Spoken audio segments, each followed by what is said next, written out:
Halo teman-teman pendengar Talk, Power of Environment We Talk. Kembali lagi di podcast yang membahas isu-isu lingkungan dengan santai tapi tetap berbobot. Di episode kali ini kita akan membahas sebuah topik yang besar nih, yang bukan hanya relevan tapi juga mendesak, yaitu renewable energy and net zero energy. Saat ini, dunia sedang menghadapi krisis iklim. Konsumsi energi fosil seperti batu bara dan minyak masih sangat tinggi. Sementara emisi gas rumah kaca terus meningkat. Nah, Indonesia sendiri telah menargetkan net zero emission pada 2060, tapi masih banyak hal yang bertanya. Apakah target itu realistis atau apakah langkah konkret yang harus kita lakukan? Untuk bisa membahas lebih dalam, kita kedatangan tamu yang sangat kompeten di bidangnya, yaitu Pak Trimo Pramuji Aljono. Beliau adalah seorang pakar water and sanitation, climate, and greenhouse gas dengan pengalaman lebih dari 25 tahun. Mas Trimo pernah bekerja di berbagai lembaga internasional seperti World Bank, UNICEF, dia juga aktif sebagai chairman in inovasi pembangunan hijau dan juga terlibat di Association of Carbon Emission Expert Indonesia. Beliau juga mengajar di bagian teknik lingkungan dan energi berkelanjutan. Jadi pastinya banyak insight yang menarik pada hari ini. Langsung saja kita sapa Pak Trimo, apa kabar? Baik, selamat sore, Olive ya. Iya Pak. Sebenarnya itu apakah Bapak lebih nyaman dipanggil Mas Trimo, Mas Jono atau Pak Trimo? Oh iya. Nah, sebelum masuk ke dalam pembahasan serius nih Pak, kita coba ngobrol lebih ringan dulu ya Pak. Kalau Pak Jono diminta memilih satu energi terbarukan yang paling menarik untuk dikembangkan di Indonesia, seperti surya, angin, atau biomasa, Pak Jono bakal pilih yang mana? Air dong tentunya. Oke. Kalau di rumah sendiri itu Pak Jono itu ada kebiasaan tertentu nggak dalam melakukan hal yang lebih energi gitu, misalnya penggunaan listrik yang hemat energi, penggunaan kendaraan listrik dan lain-lain. Ya sebenarnya gini ya, sebelum jauh diskusi ke arah sana, kita mesti tahu dulu apa sih sebenarnya permasalahan yang dihadapi di dunia ini, ya maupun di Indonesia ya kan. Dan sebelum ngobrol ke sana sebenarnya saya ingin menyampaikan mengenai background saya sebagai orang teknik lingkungan yang lebih banyak bekerja di bidang-bidang lingkungan ya, terutama water and sanitation ya kan, kemudian pemberdayaan masyarakat, dan 5 tahun terakhir bekerja di sektor perubahan iklim ya kan. Untuk memahami ke sana, memang oleh karena saya ini orang teknik lingkungan, maka banyak sekali pekerjaan-pekerjaan yang kaitannya dengan teknik lingkungan ya.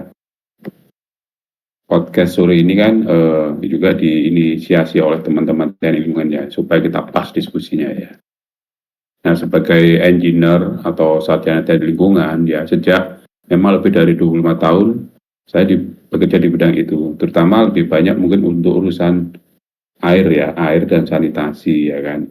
Kenapa kalau kemudian ditanyakan renewable energy apa yang dipilih, tentu yang paling dekat adalah air ya dengan saya ya kan. Karena apa?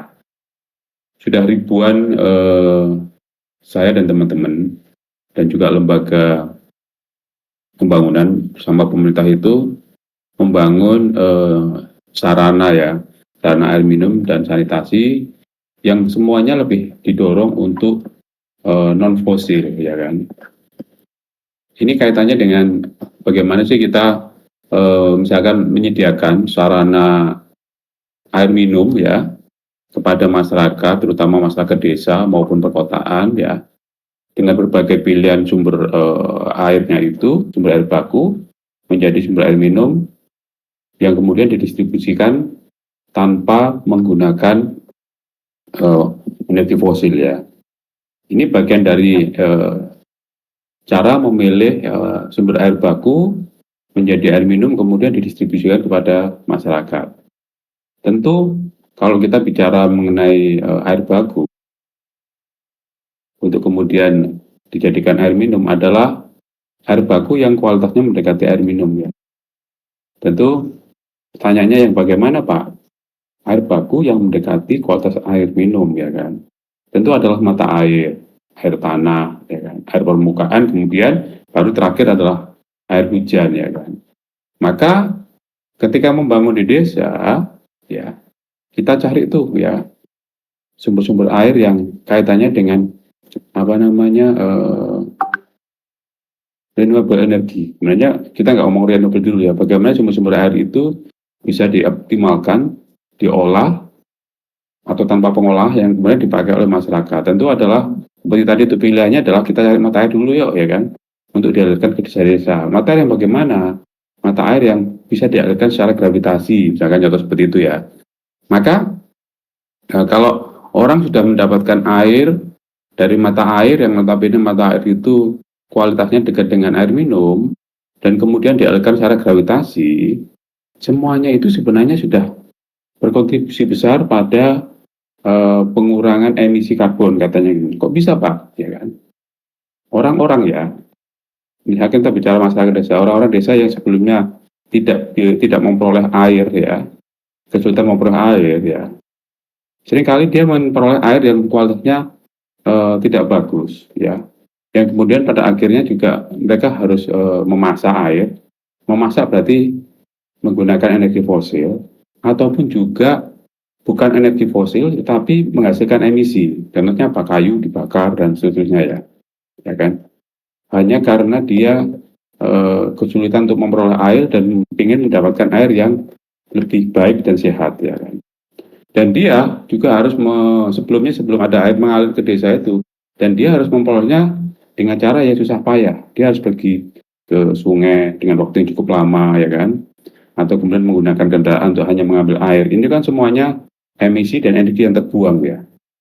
Jadi kemudian kita berhasil mengalirkan air dari sumber-sumber air yang bagus dan kemudian dialirkan, maka ini sudah memotong banyak hal ya kan, kaitannya dengan pengurangan emisi karbon seperti itu ya. Nah, bahkan mungkin dari sektor sanitasi pun juga demikian ya.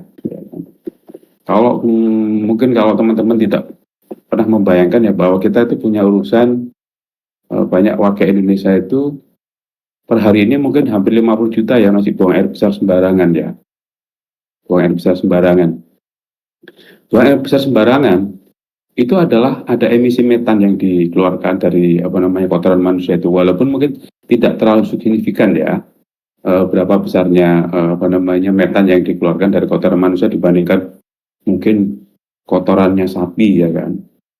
Tapi ketika kemudian ada program ini adalah membangun sarana sanitasi, maka pengelolaan metan dari kotoran itu bisa dikelola dengan baik. Bahkan per hari ini, dimulai dari hampir 1 tahun yang lalu, saya terlibat di dalam konteks GHG sanitation emission, artinya gas rumah kaca di sektor sanitasi ya. Ternyata temuannya, risetnya, dan masih berlangsung ya. Beberapa jenis sarana sanitasi itu mempunyai emisi yang berbeda-beda. Misalkan olive per hari ini mungkin kalau BAB itu di kamar mandi WC yang kemudian ada septic tanknya akan berbeda ketika olive kemudian tinggal di perumahan yang bagus, BAB tetap di WC, tapi kemudian kotorannya tidak di septic tank tapi langsung di perpipaan itu mengalir ke sarana instalasi pengolahan air limbah ya. Itu emisinya berbeda ya kan. Bagaimana kemudian orang-orang yang hanya sekedar cubluk ya kan, atau kemudian orang yang masih buang air besar sembarangan di kebun, hutan, bahkan di sungai-sungai ya kan.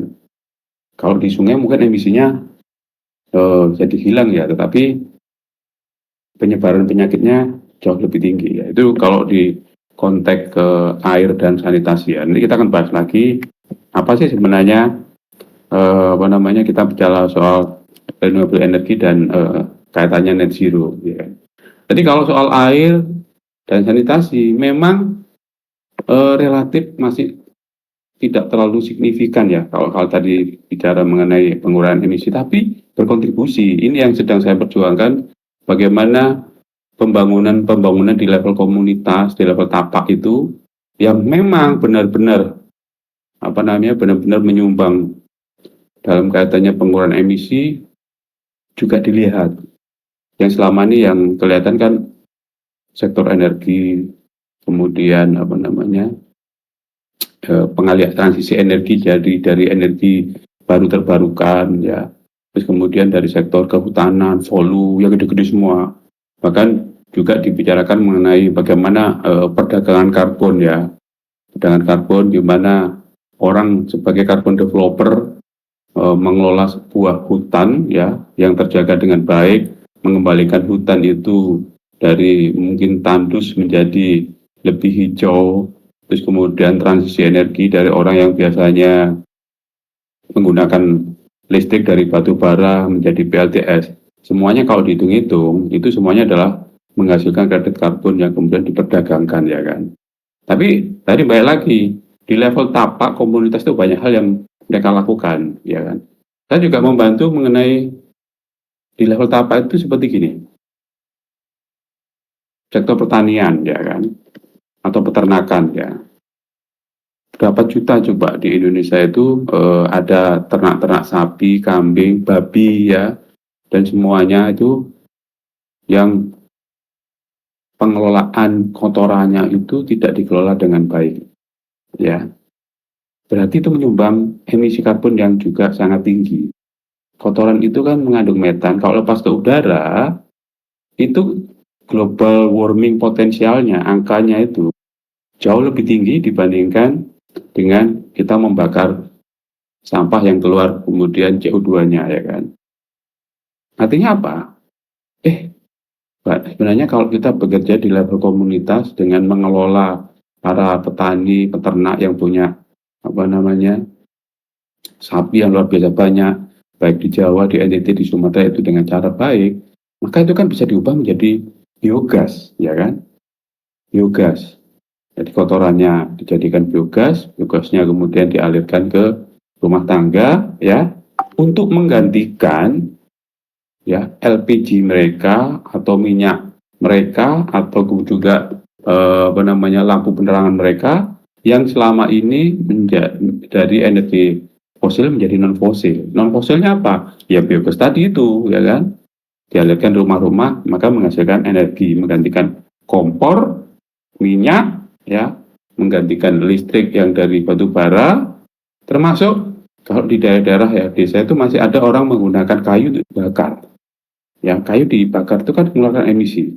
Ya, maka kalau ada biogas, semuanya menjadi secara perlahan-lahan hilang emisi karbonnya. Itu dulu ya, sebelum kita bahas yang lain-lainnya. Nanti kalau saya disuruh ngomong nggak berhenti-berhenti nih selama seharian itu. Silakan Olive. Oh ya. Oh, wow, sangat-sangat insightful sekali ya Pak, bahwa kalau misalnya net zero emission itu nggak hanya berpacu pada mobil listrik, tapi juga berkesinambungan dengan ekonomi sirkular dari SDG itu sendiri ya Pak. Dan juga dari emisi itu sendiri, Bapak kan fokusnya di sanitasi dan air ya Pak. Bagaimana sih Pak? Saya penasaran bagaimana emisi yang dihasilkan dari jika kita pengolahan biasa dengan menggunakan teknologi biogas itu Pak. Apakah bisa ada penurunan carbon footprint yang dihasilkan itu? Oke, gini, memang mungkin pertanyaannya lompat-lompat ya sebenarnya. Apa yang saya jelaskan tadi itu kaitannya dengan kita ini sebagai orang teknik lingkungan ya, yang kemudian mestinya sadar apa yang kita lakukan itu. Orang-orang teknik lingkungan itu ya kalau udah bekerja di bidang lingkungan itu sebenarnya ya secara sadar tidak sadar berkontribusi banyak pada pengurangan emisi ya kan. Sebenarnya apa kaitannya dengan net zero emisi? Nah, ini dulu nih ya, net zero emisi ya kan. Emisi nol ya. Itu tuh berlaku ya pada, contoh gampangnya itu berlaku pada industri-industri ya yang selama ini mengotori, mengeluarkan emisi, bagaimana kemudian industrinya itu industri apapun ya, itu lambat laun emisinya menuju nol ya, net zero, zero nol ya kan, lambat laun menjadi nol. Apakah bisa atau apakah tidak bisa ya kan? Tentu ada yang bisa dan tentu ada yang tidak bisa ya kan. Yang tidak bisa apa? Kalau model bisnisnya adalah memang model bisnis industri tersebut adalah menggunakan emisi, maka sampai kiamat pun nggak akan pernah bisa ya kan. Tapi kalau industri tersebut memang model bisnisnya bisa menekan sampai nol zero emisi karena dia harus menggantikan energinya mereka menjadi energi yang ramah, maka itu bisa. Yang per hari ini yang industri yang tidak bisa sampai industri yang memang model bisnisnya adalah tidak bisa sampai nol emisi adalah misalkan semen ya kan. Semen dengan model bisnisnya ya siklus bisnisnya itu sulit untuk kemudian dia bisa mencapai nol ya kan. Tapi ada industri yang memang bisa mencapai nol ya kan, bisa ya kan. Nah, solusinya bagaimana Pak? Untuk semua itu akhirnya menuju nol emisi ya, atau kemudian menjadi balance nah ya kan. Ya seperti itu.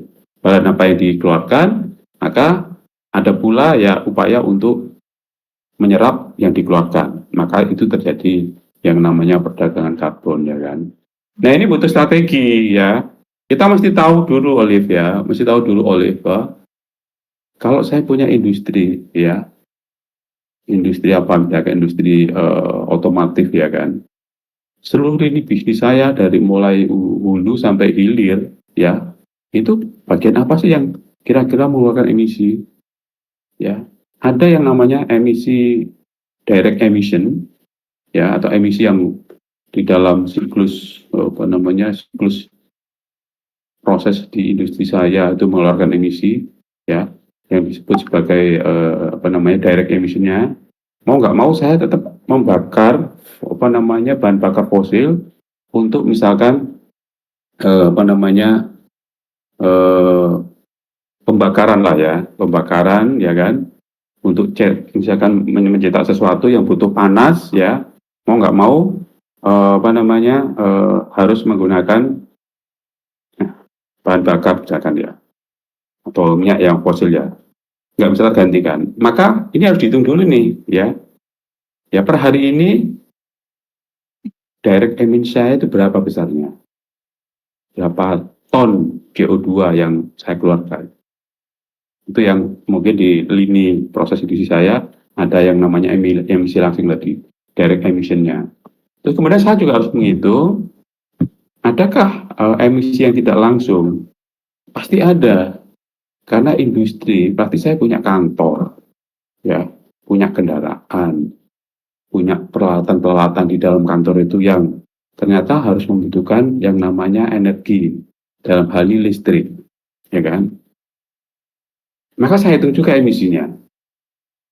Tadi emisi direct emisinya tadi sekian ton, ya kan? 1000 ton, kemudian emisi yang tidak langsungnya juga sekian 1000 ton, misalkan.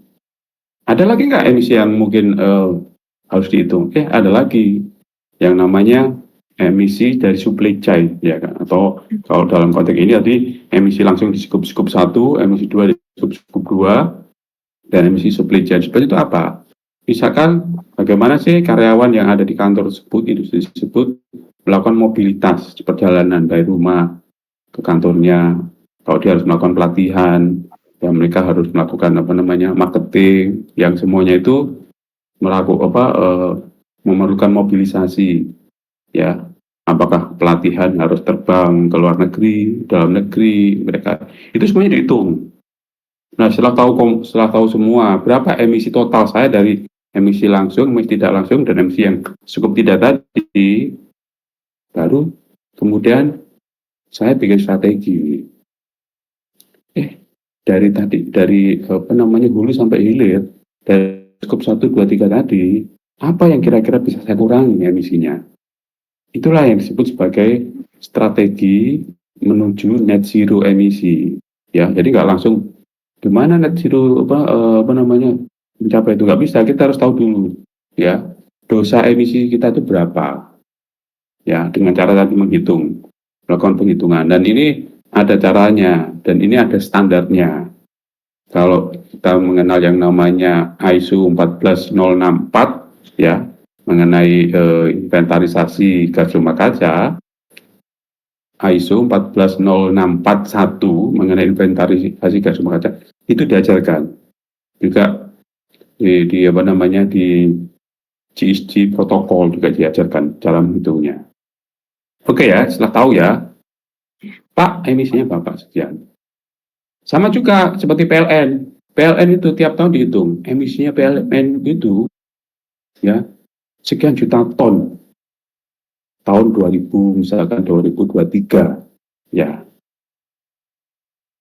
Kan PLN ini salah satu perusahaan BUMN yang paling banyak mengeluarkan emisi karena dia harus melistriki Indonesia ya dengan berbagai sumber atau bahan bakar fosilnya yang digunakan untuk melistriki. Maka PLN juga bikin strategi, gimana sih tahun 2003 ini emisi saya sekian, tahun depan harus menurun ya. Bagaimana caranya menurunkannya? Tentu berkolaborasi dengan pemerintah. Mungkin internalnya dulu bisa dilakukan, bagaimana cara melakukannya, berkolaborasi dengan pemerintah. Salah satunya adalah upaya untuk membangun PLTS di Cirata, kemudian berbagai pembangunan yang menggunakan renewable energy dan seterusnya, seperti itu ke PLN. Nah, kalau kembali lagi ke industri saya tadi itu, saya tahu dosa emisi saya dari A sampai Z-nya, maka itulah kemudian saya cek ya, ini yang ini kayaknya bisa deh, ya kan, dikurangi emisinya dengan kita mengganti ini. Contohnya apa? Kendaraan yang sering kali kita pakai itu, yang usianya misalkan untuk mengangkut bahan-bahan bakar, bahan hidrat sebagainya di perusahaan saya itu, usianya udah 10 tahun nih, ya kan. Dan penggunaan bensinnya, solarnya boros banget. Itu bisa kita ganti menjadi yang ramah lingkungan. Ya, banyak kendaraannya, banyak bisa diganti, ya kan. Terus kemudian nanti menggunakan energi bahan bakar yang lebih ramah, ya kalau dibakar emisinya jauh lebih rendah daripada yang sebelumnya, ya kan. Kan ada sekarang Pertamina itu membuat melakukan riset untuk membuat bahan bakar yang ramah lingkungan, ada itu. Dengan catatan bahwa model bisnis di industri saya tadi itu adalah tetap mengandalkan bahan bakar fosil ya. Secara berat dikurangi, apa tadi yang keluar dari skop 1 tadi itu juga lama-lama dikurangi, ya kan. Bahkan juga di skop 2-nya tadi itu, bagaimana kemudian saya punya kantor yang ternyata boros, ya kan. Ya boros itu, banyak AC-nya, lampunya nyala siang malam, ya itu kita bikin gimana caranya, ya kan. Ada pengaturan work from home dan work from office juga bisa diatur. Sampai kemudian bikin strategi bagaimana menurunkan emisinya. Juga tadi itu, ya pelatihan-pelatihan dan sebagainya, penyediaan kendaraan bagi karyawan itu juga kita kurangi. Pelatihan mungkin kalau yang biasanya offline banyak menjadi online, ya. Pokoknya semuanya dikurangi, dari A sampai dikurangi. Maka itu tadi yang disebut sebagai strategi pengurangan emisi, ya kan? Nah, sampai berapa tahun sampai dia kemudian emisinya menjadi nol atau menjadi rendah. Nah, itu bagian dari strategi, gitu, Olin. Iya, baik Pak. Sangat menarik ya Pak pembahasannya. Mungkin saya pengen mau berfokus ke decarbonizing, di mana di industri hard to abate seperti yang Bapak jelaskan tadi itu, yang di mana industri semen, kan kalau misalnya strategi biasanya bisnis model dengan mengurangi emisi melalui processing-nya, itu kan akan biaya investasinya semakin mahal kan Pak. Nah, seperti yang Bapak bilang sebelumnya itu ada strategi di storage Pak. Nah, menurut Bapak sendiri, apakah carbon storage ini secara impact lingkungan itu sangat baik, ataukah ada impact berkelanjutannya, di mana kalau misalnya semua industri menggunakan strategi carbon storage ini sebagai pengurangan emisi, itu apakah masa semua tempat itu harus ditanamin pohon gitu sebagai carbon storage-nya itu untuk perjualbelian karbon, seperti itu Pak? Jadi gini ya, memang pilihan teknologi carbon storage yang per hari ini memang belum cukup teruji ya. Nggak tahu di negara mana yang sudah, tapi di Indonesia belum ya. Bahwa pilihannya itu tadi melakukan strategi ya pengurangan emisi di internal perusahaan ya. Di internal perusahaan apa yang kemudian mereka bisa lakukan ya.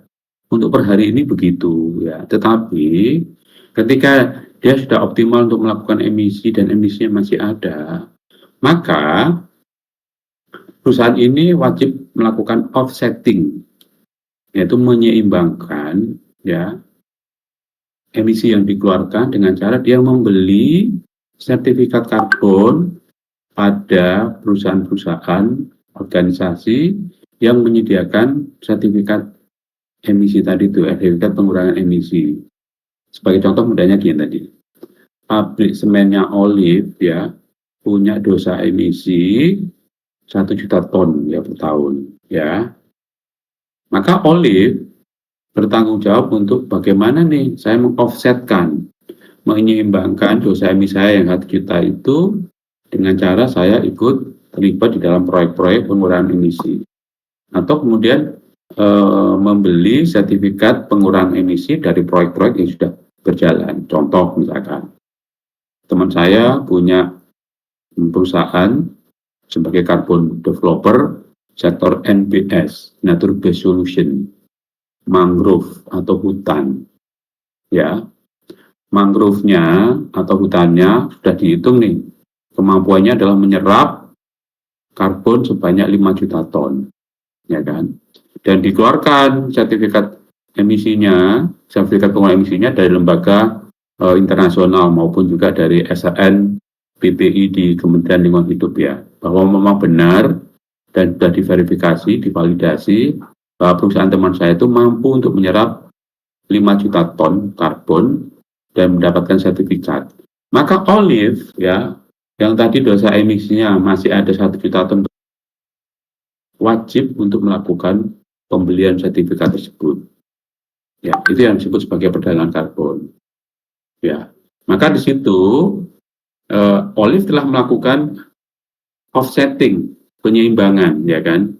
Saya masih punya 1 juta ton emisi saya yang saya keluarkan. Saya sudah melakukan upaya internal, tapi masih aja karena model bisnisnya itu masih masih banyak emisi yang dikeluarkan. Tadi itu kembali lagi bahwa Olive membeli sertifikat karbon dari carbon developer tadi itu.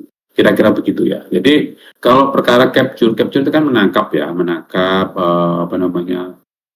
emisi ya, baik menangkap itu juga sektor NBS ya, Nature Based Solution, dengan kita menanam pohon di hutan, mangrove, itu kemampuan menyerap karbonnya atau menangkap karbonnya juga ada. Sementara yang dimaksud CCS, CCUS itu per hari ini memang kita belum punya contoh bagus ya di Indonesia yang kemudian berkontribusi besar pada pengurangan emisi atau penyimpanan emisi dari industri-industri yang mengeluarkan emisi. Itu Oleh.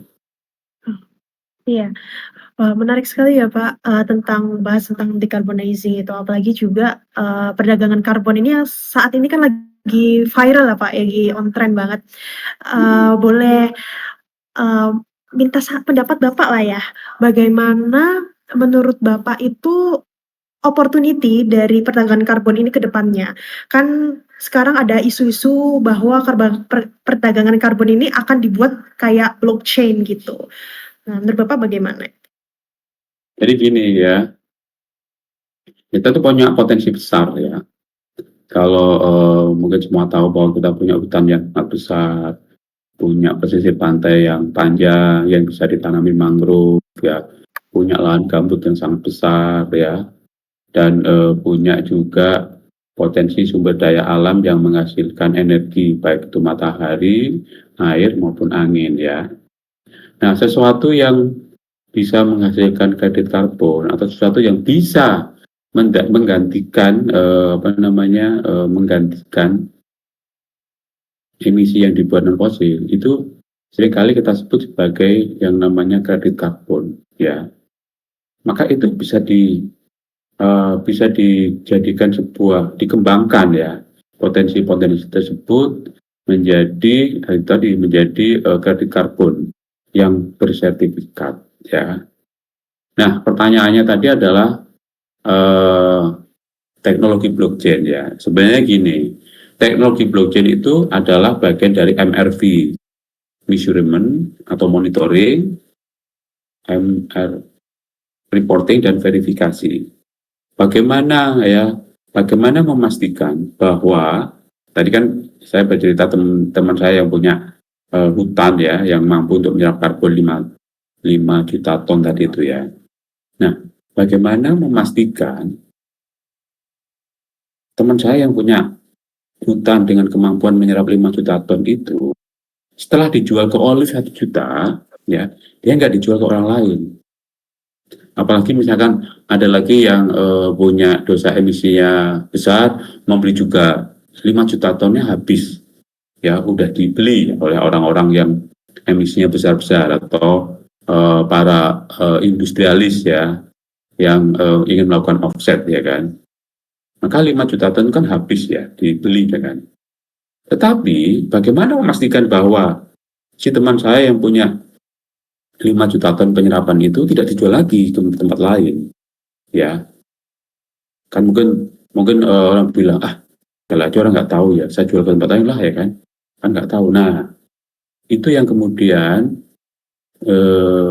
muncullah yang namanya MRV tadi itu. Salah satu MRV pendekatannya adalah pendekatan blockchain ya. Ada lagi pendekatan berbasis satelit, berbasis apapun lah ya, yang kemudian bisa menghitung mana saja sih sebenarnya yang sudah dijual kepada emitor dan mana yang belum ya kan, supaya nggak terjadi yang namanya double counting ya, sudah dijual lagi, terus dijual lagi di tempat lain, nggak bisa begitu ya kan. Kalau lahan ini bukan lokasi penyerapan ini atau kemudian kemampuan serapan ini sudah dijual ke emitor, nggak bisa dijual ke orang lain ya, ke emitor lain. Baik lagi, bagaimana memastikan supaya tidak dijual orang lain lagi itu. Maka itulah dibutuhkan yang namanya blockchain salah satunya. Nah, gitu ya, Olivia. Menurut Bapak, dengan pendekatan blockchain ini apakah sangat membantu sekali Pak dalam Sangat dong. perdagangan karbon? Ya, sangat membantu dong. Kalau nggak ada itu, nggak ada teknologi MRV tadi itu, ini menjadi nakal nanti itu ya. Carbon development menjadi nakal. Sama seperti kalau kalian bermain kripto ya. Jumlahnya Bitcoin kan terbatas, ya kan? Saking terbatasnya, ya kan? Maka kemudian harga Bitcoin menjadi sangat mahal, ya kan? Jumlah Bitcoinnya itu aja. Bagaimana memastikan Bitcoin itu tidak dijual ke lain ya? Karena keterbatasan itu, maka pakailah yang namanya blockchain ya, seperti itu.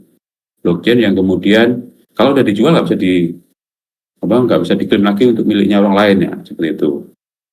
Itulah pokoknya intinya ya. Itu pendekatan perdagangan di kripto kan menggunakan blockchain ya, yang saya tahu tadi itu. Nah, kalau di perdagangan karbon tadi itu, bahwa untuk memastikan tidak terjadi double counting. Ya kalau udah double counting ya kacau lah perkarbonan kita ini ya. Yang tujuannya menjadi sangat bagus, orang emitor membeli ya sejumlah sekian ton tadi itu, dibeli lain lagi. Kalau ini terjadi, selain ini menjadi sebuah kejahatan karbon, maka misi mulia kita semua menjadi juga berantakan. Nggak bisa akhirnya menurunkan global warming ini nggak bisa. Kenapa? Karena duitnya, misalkan saya emitornya ya, saya membeli sertifikat karbon dari teman saya itu di situ, nanti ada lagi di situ juga, nanti lagi di situ. Sebenarnya sudah cukup jenuh tapi dijual lagi. Nah, duitnya ini ya karena terjadi transaksi duitnya ini kan akhirnya terkumpul di satu tempat yang kemudian sudah tidak bisa lagi dikembangkan ya untuk aksi mitigasinya. Padahal kalau itu dipakai lagi untuk pengembangan carbon developer di mangrove yang lain, hutan yang lain, maka akan banyak sekali luasan serapan karbon yang akan dibangun melalui pendanaan ini. Itu sebenarnya, itu masuk ke ranah kejahatan karbon sebenarnya itu, kalau nggak ada MRV melalui blockchain tadi itu. Gitu. Nah, wow, bagus banget. Bapak kan tadi membahas bahwa Bapak telah terlibat di bagian GHG. Nah, bagaimana peran Bapak dalam organisasi tersebut, Pak? Boleh bisa dijelaskan lagi? Ya. Jadi memang dalam kurun waktu hampir 5 tahun ya, bahwa perdagangan karbon di Indonesia itu mengalami kelesuan ya, terkait dengan munculnya kebijakan peraturan Presiden 98 tahun 2021 ya, yang kemudian intinya adalah peraturan ini dibuat sangat ketat untuk tata kelola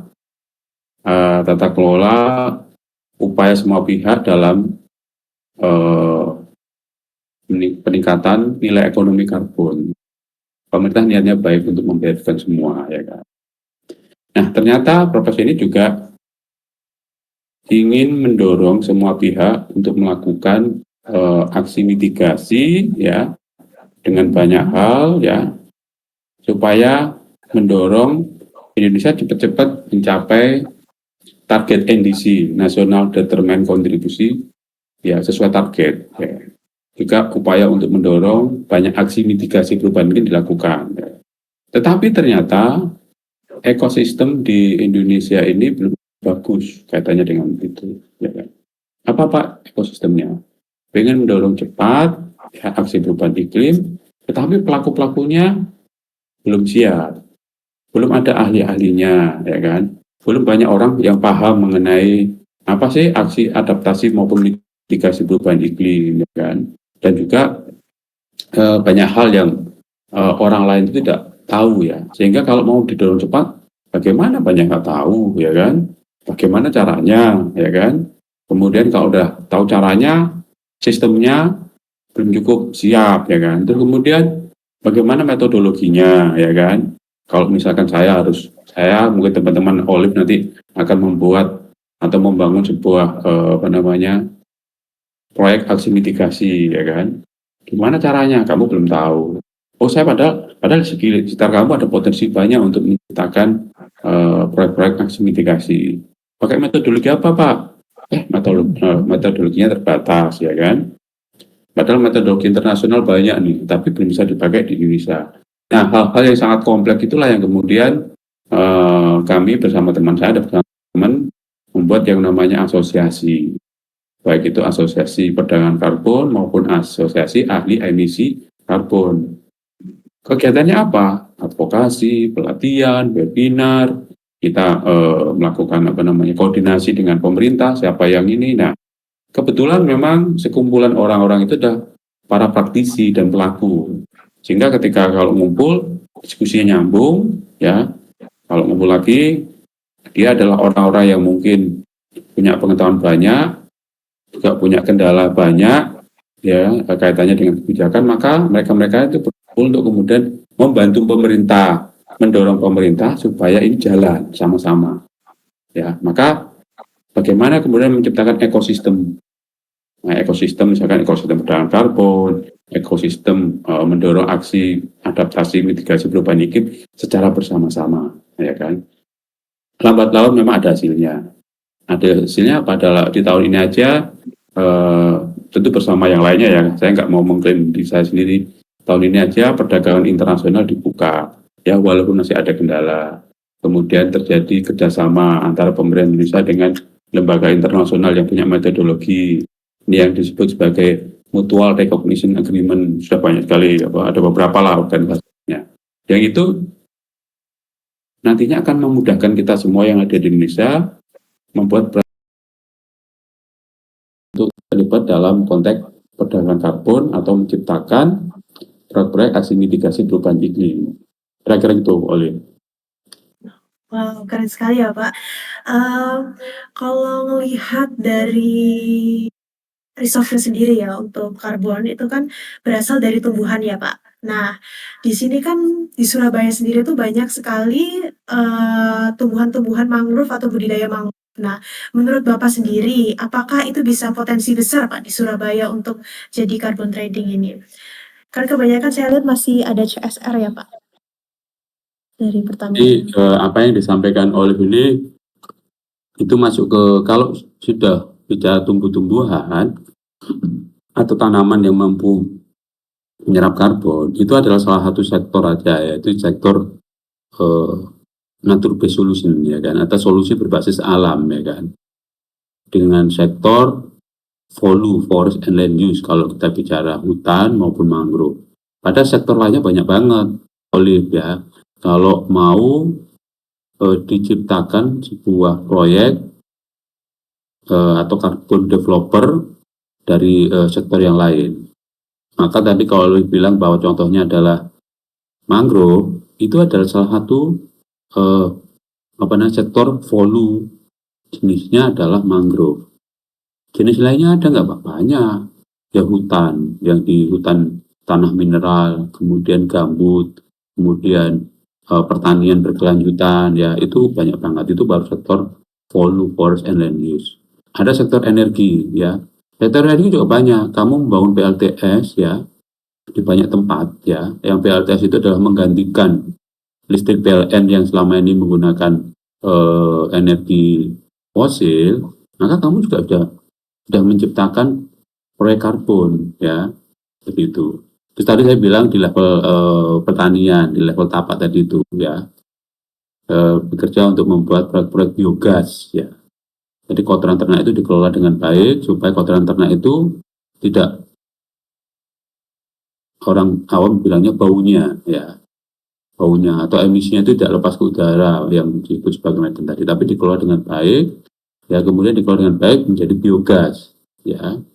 Selain mencegah emisinya keluar, maka kita juga bisa menghasilkan energi dari biogas tersebut.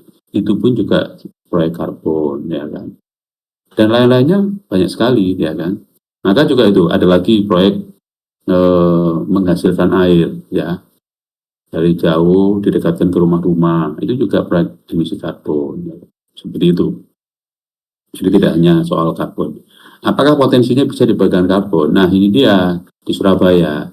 Kita lihat luasannya, ya, luasan dan kemampuan menyerapnya, ya. Kalau luasannya terbatas, kemampuan menyerap karbonnya setelah dihitung-hitung cuma sedikit, ya, maka sebenarnya bisa dijual, cuma nggak signifikan dengan upaya kita mempersiapkan, membuat dokumen, membuat perencanaan, menghitungnya, ya kan. Itu kadang-kadang nggak signifikan, kecuali kalau Oli punya hutan, let's say 10.000 sampai 20.000 hektar lah, ya kan, bahkan lebih dari itu, maka orang bilang itu akan nyucuk, ya kan, akhirnya akan sesuai, ya, sesuai dengan apa yang dikeluarkan untuk persiapannya, prosesnya sampai mendapatkan sertifikat karbon dan kemudian saat dijual itu sangat sesuai. Jangan salah Olive, ya, kalau kemudian kamu punya proyek mangrove, ya, ribuan hektar, ya, kita butuh ahli-ahli, ya, yang mampu untuk menghitung berapa sih kemampuannya ini, dan kemudian direncanakan ke depan itu bagaimana menjaganya, ya kan? Bagaimana indikator capaiannya bahwa mangrove yang kita kelola ini benar-benar berhasil, ya kan? Sebagai contoh, kalau mangrove-nya sekarang terdegradasi, kemudian per hari ini kita tanamin mangrove dan berhasil, kita cek dulu deh, waktu baseline-nya di awal kerjaan itu, contohnya, jumlah burungnya itu yang jenis ini itu ada berapa? Jumlah fauna yang ada di pesisir ini dulunya berapa? Kemudian setelah nanti 10 tahun, 5 tahun, 10 tahun berkembang, itu menjadi berapa keanekaragaman hayatinya. Kalau kemudian keanekaragaman hayati tambah, maka proyekmu dianggap sangat premium, bagus, ya. Itu hanya soal satu lagi. Tapi kemudian bagaimana pemberdayaan masyarakatnya? Orang yang waktu mangrove terdegradasi, dia jadi pengangguran, ya, misalkan jadi pekerja apapun yang nilai ekonominya rendah, tapi dalam 5 tahun sampai 10 tahun proyek karbonmu berhasil, orang menjadi sangat ekonominya meningkat karena dia terlibat dalam pengelolaan mangrove, termasuk mungkin ikan dan sejumlah udang kepiting yang ada di situ menjadi sangat banyak. Itu kan memberikan nilai ekonomi yang cukup bagus bagi masyarakat setempat ya. Bahkan mungkin jadikan hutan mangrove untuk wisata juga menghasilkan nilai ekonomi. Inilah yang disebut sebagai nilai ekonomi karbon ya, seperti itu. Nah, ekosistem yang mikroekosistemnya mengenai mangrove itu harus benar-benar disiapkan, dibangun. Persiapannya sendiri itu banyak hal, ya kan? Kamu harus bikin mengundang para ahli A, B, C untuk kemudian menyiapkan dokumen, ya kan? Bagaimana rencana ke depannya, pembiayaannya untuk tanam mangrove berapa, ya kan? Kemudian MRV-nya tadi itu monitoring, verifikasi valid, monitoring, reporting, verifikasinya bagaimana teknologi blockchain-nya sangat kompleks dan itu membutuhkan biaya besar. Tetapi kalau lahan mangrove seuprit kan nggak nyucuk ya, itu ya. Oke. Berarti kalau di Surabaya sendiri masih kurang itu ya Pak, visible gitu. Nah, saya ingin membahas nih Pak tentang aspek lain, yaitu aspek otomotif Pak, kendaraan. Nah, sekarang kan lagi trennya itu kendaraan mobil-mobilnya itu menggunakan mobil listrik Pak.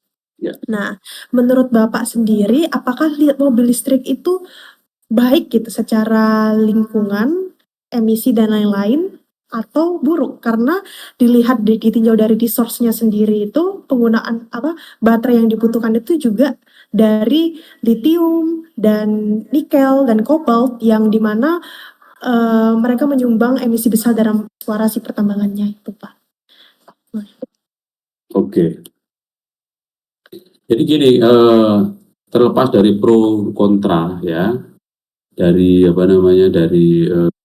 mafia pengusaha otomotif, saya melihat bahwa mobil elektrik ini bagus dalam kaitannya, dia sangat minim, bahkan tidak ada emisi karbonnya kan, kalau sama-sama kita ada di jalanan ya kan.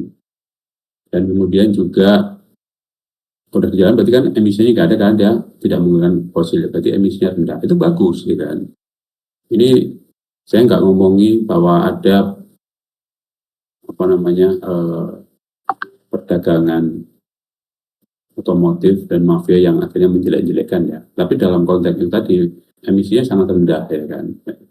Bahkan juga mungkin kalau dihitung dari biaya pun juga jauh menguntungkan dibandingkan yang non listrik ya, seperti itu. Itu aja sih sebenarnya. Baik Pak. Kalau misalnya melihat kontribusi sebagai masyarakat sendiri ya Pak, masyarakat awam, nah terkhusus pada anak muda. Menurut Pak Jono sendiri, apakah kontribusi nyata yang bisa dilakukan mahasiswa maupun profesional muda dalam isu renewable energy ini dan net zero emission ini? Apakah lewat riset, advokasi, gaya hidup, atau bahkan membangun startup hijau? Nah, menurut Bapak, apa yang bisa dilakukan anak muda ini untuk net zero emission ini? Gimana? Menurut Bapak, apa kontribusi nyata gitu yang bisa dilakukan anak muda dalam isu renewable energy dan net zero emission ini, Bapak?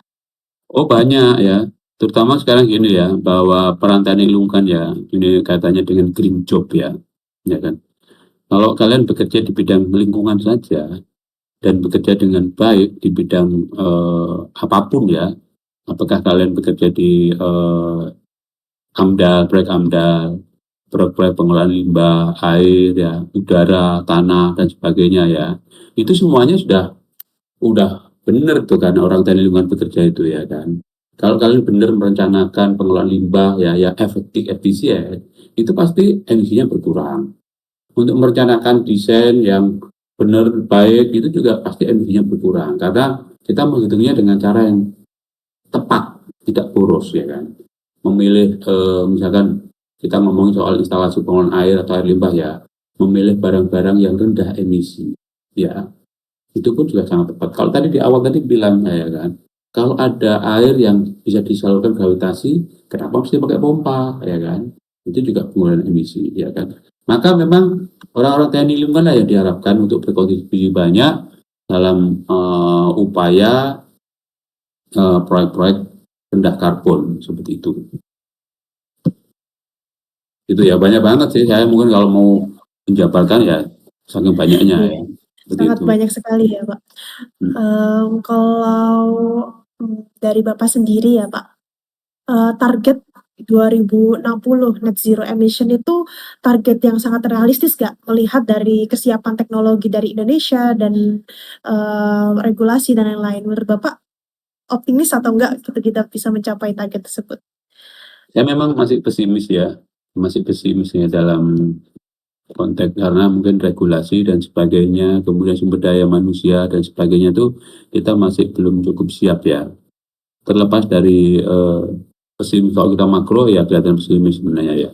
Tapi kadang-kadang ada gangguan dari internasional ya, bahwa mungkin Presiden Trump tidak percaya apa yang disebut sebagai global warming ya kan. Itu bisa saja mempengaruhi kita. Mempengaruhi kita secara tidak langsung atau langsung. Ada juga secara langsung bahwa gara-gara kebijakan mereka banyak sekali proyek-proyek perubahan iklim menjadi ditutup karena ada pendanaan dari Amerika ya kan, yang kemudian tidak lagi ada di situ ya kan. Tapi dalam konteks di dalam negeri sendiri, kita ini juga masih belum cukup pede untuk melakukannya ya kan. Karena yang disebut sebagai transisi energi berarti kan ada investasi besar untuk merubah energi yang biasanya teknologi yang bisa kita pakai menjadi teknologi ramah lingkungan. Itu besar banget itu ya. Selain tadi itu sumber daya manusianya juga belum cukup siap ya kan. Itu kan butuh orang-orang, butuh tenaga, diperlukan pelatihan dan sebagainya ya kan. Seperti itu. Tantangan lainnya sebenarnya tantangan lainnya itu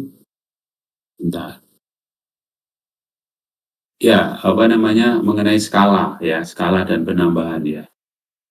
Mungkin ini contoh aja lah ya, yang ramai untuk membicarakan perubahan iklim, reduksi karbon, mungkin lebih banyak orang-orang yang di Jakarta.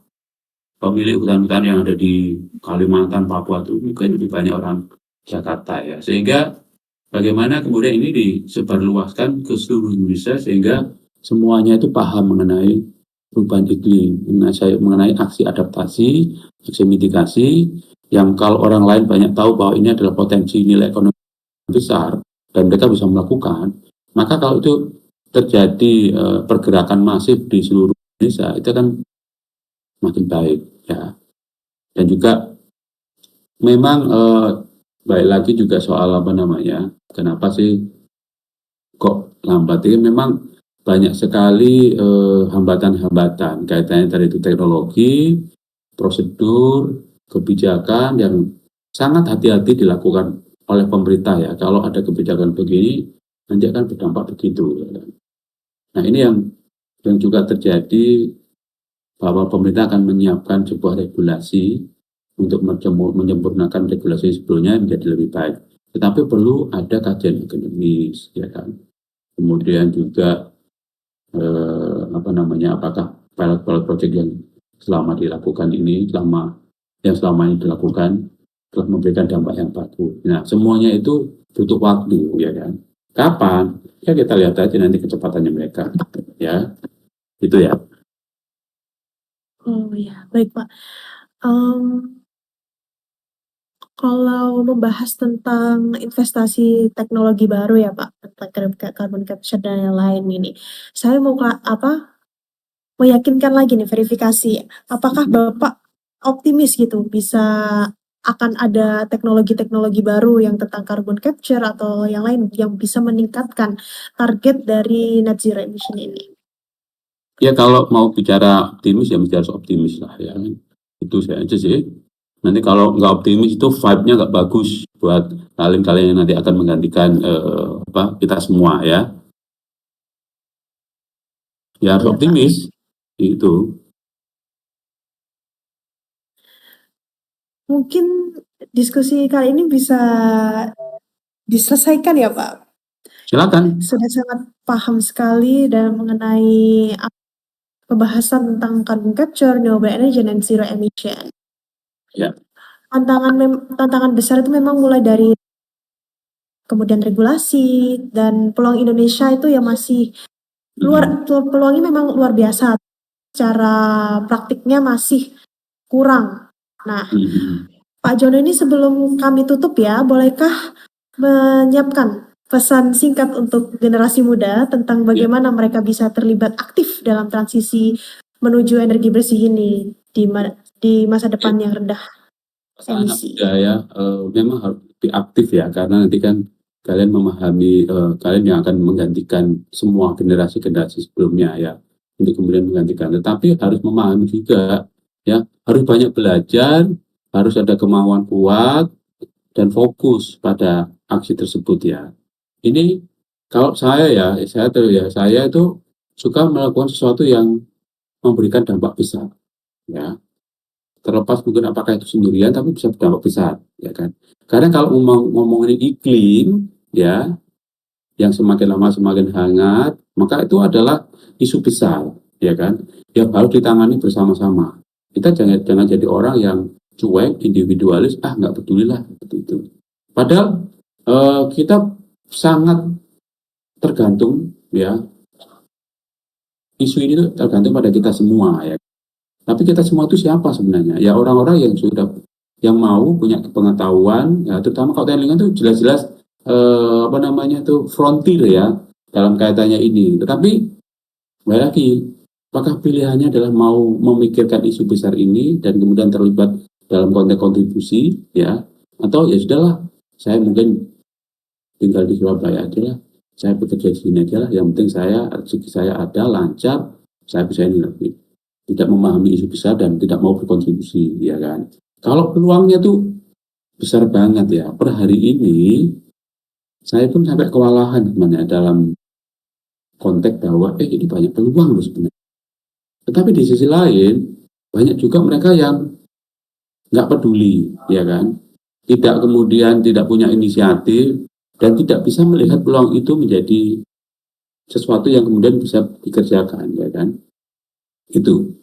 Tapi untuk di depan mata yang mungkin Olive bisa lakukan, dan mahasiswa-mahasiswa yang mungkin masih mahasiswa, udah selesaikan aja kuliah, belajar dengan baik, ya kan, baca ya, terlibat di dalam kegiatan yang mungkin bisa berkontribusi walaupun dikit ya. Ingat ya, pada itu kita harus jadi kontributor, ya kan, kontributor apapun walaupun dikit. Saya itu selalu berpikir gini ya, selama ini kita selalu menggunakan membuat apa-apa berasal dari Google, ya kan? Ada Google itu kan juga tulisannya orang.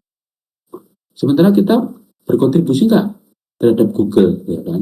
Supaya orang lain itu juga mencari tulisan kita, bahwa tulisan kita itu memang menjadi dipahami oleh semua. Nah itu juga. Jadi nggak cuma copy paste nggak pernah kontribusi. Termasuk per hari ini AI ya. AI kalau per hari ini masih cukup, yang AI yang mungkin dalam 3-4 tahun lalu itu buruk ya, isinya salah-salah benar. Ya, kita kontribusi untuk membenarkan, ya kan. Akhirnya kan PM jadi sangat pintar, dan itu akhirnya menjadi acuan. Pokoknya pentingnya adalah berpikir untuk kontribusi. Itu ya, Olive ya. Oke. Iya. Wah, terima kasih ya Pak atas insight dan sarannya untuk generasi muda. Kita harus berkontribusi. Semoga obrolan ini bisa menginspirasi kita semua untuk mendorong transisi energi di Indonesia. Untuk teman-teman pendengar, jangan lupa follow Envito supaya nggak ketinggalan episode berikutnya. Sampai jumpa dan mari kita bersama-sama bergerak menuju masa depan energi bersih, hijau, dan berkelanjutan.